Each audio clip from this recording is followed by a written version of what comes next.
The two programs are immigration parole and temporary protected status. Those two programs are the pillars of a shadow immigration system operated across administrations to circumvent immigration limits enacted by Congress. Presidents used parole to effect the mass importation of refugees.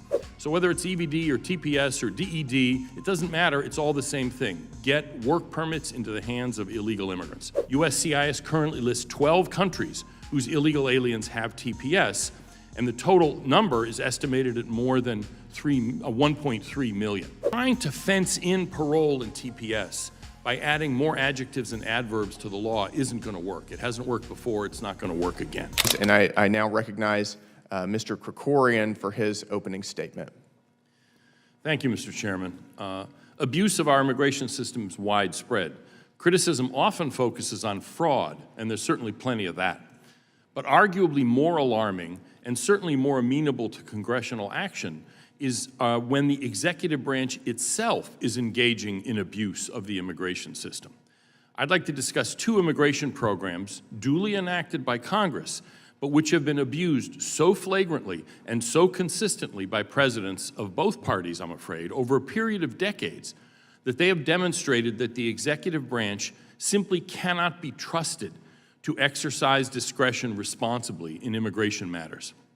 The two programs are immigration parole and temporary protected status. Presidents have used parole to allow in foreigners who have no right to be here in any number, anyone they want, for any reason, for as long as they want. And the presidents have used TPS to let people who have already illegally entered the country stay indefinitely. And the key in both cases is that the point is to get work permits and Social Security numbers into the hands of illegal immigrants so it's harder to deport them in the future. Those two programs are the pillars of a shadow immigration system operated across administrations to circumvent immigration limits enacted by Congress.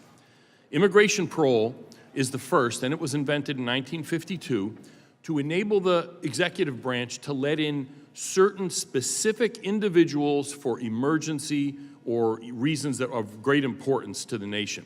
It was understood to mean people with medical emergencies or people who had to appear in court. They did not specify in that granular detail because in that naive age in the 1950s, Congress assumed that the executive branch would exercise its discretion responsibly. They were disabused of that notion almost immediately. Presidents used parole to effect the mass importation of refugees, such that Congress was so frustrated they passed the 1980 Refugee Act so that presidents would have a lawful system to use.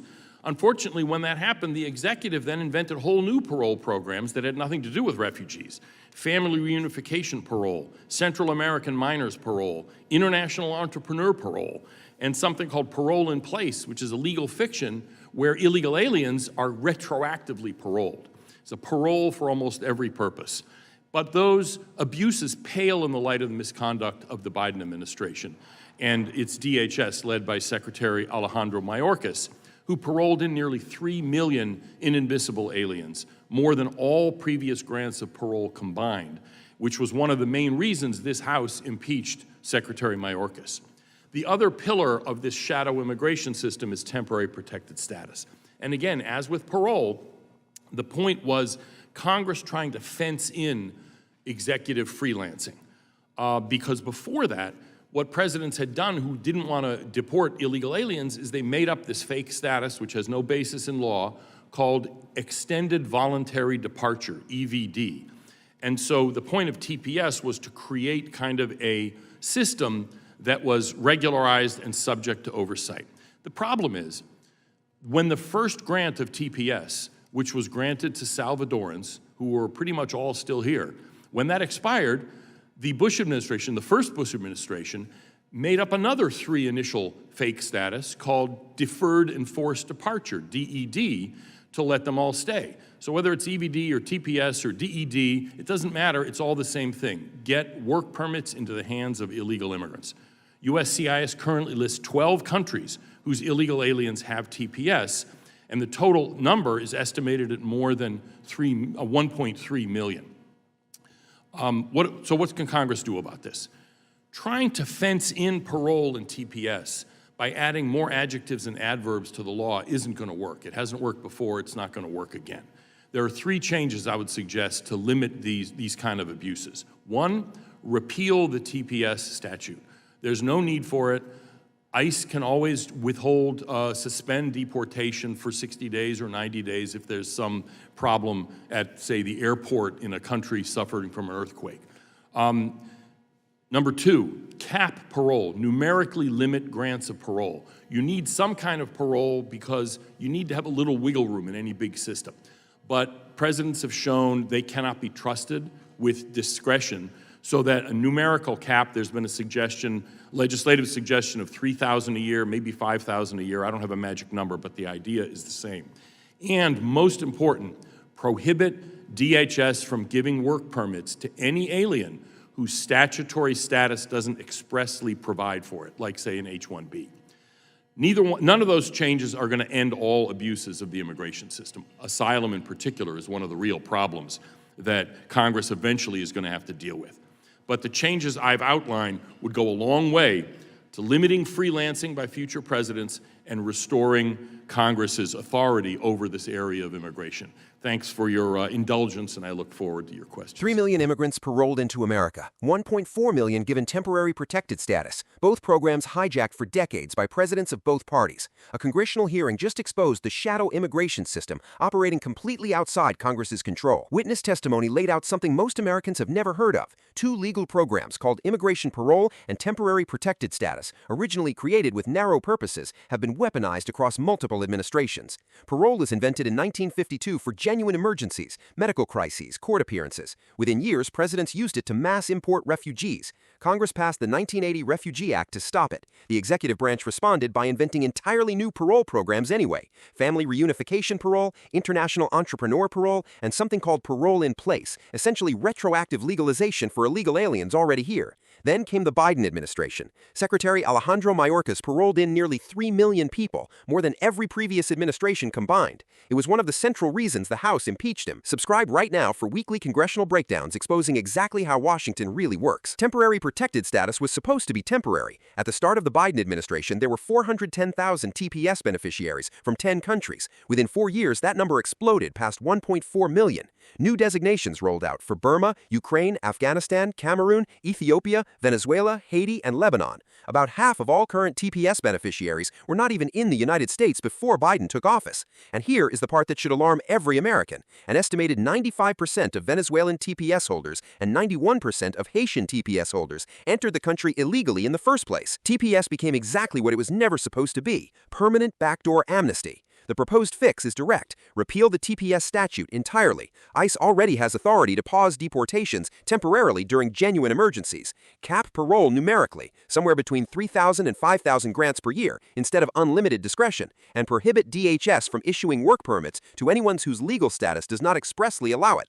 The conclusion was blunt: adding more legal language to these programs has never worked before and will not work now. The only real solution is structural reform that takes the discretion away from the executive branch entirely. For decades, presidents of both parties used loopholes never intended by Congress to grant work permits and legal status to millions of people who entered the country illegally. President Trump secured the border in record time and began the largest deportation campaign in American history, while Democrats fight to keep these shadow programs alive. What do you think? Should Congress eliminate these programs entirely? Drop your thoughts in the comments below. See you in the next one.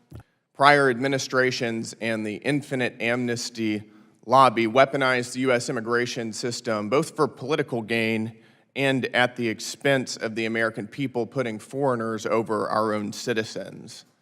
The Biden administration flooded our country with millions of illegal aliens unvetted from all over the globe, and the impact has been to reduce working class wages, to strain our social system, our education system, our healthcare system, and to culturally transform the United States. At the same time, it's devalued the meaning of American citizenship to the detriment of the American people. The American people were left picking up the pieces, which is precisely why they elected President Donald Trump in the last election cycle to both secure the border and to deport illegal aliens. And he's done exactly that. He secured the border in record time whenever nobody in the American political class thought that it was possible. And he's begun the largest deportation campaign in American history. And yet, despite the political pressure that has caused him to do that, the left has pursued frivolous and coordinated litigation that seeks to subvert the will of the American people and negate our immigration laws and effectively reopen our border. The intent, it seems, of this litigation is to make immigration law ineffective and unenforceable. To this end, we have a vast network of radically left-wing NGOs providing legal services and other support to illegal aliens. We've seen coordinated campaigns against ICE personnel and facilities across the country. And even now, Democrats are holding up funding for ICE and Border Patrol, causing a partial government shutdown, while at the same time adamantly opposing the Save America Act, which would provide common sense voter ID laws and citizenship requirements to vote in American elections.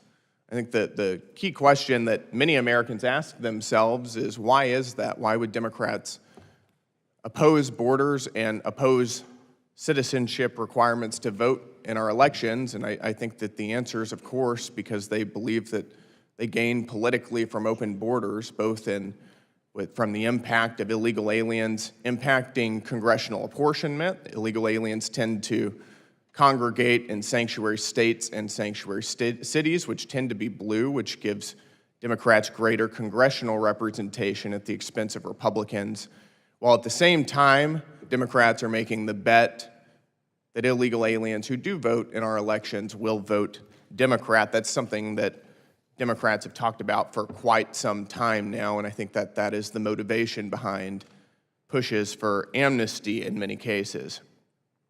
At the same time, Democrats are doing everything they can to keep as many of these illegal aliens, people who came into our country illegally, here as possible, and we don't need to look any further than the Temporary Protected Status, or TPS system.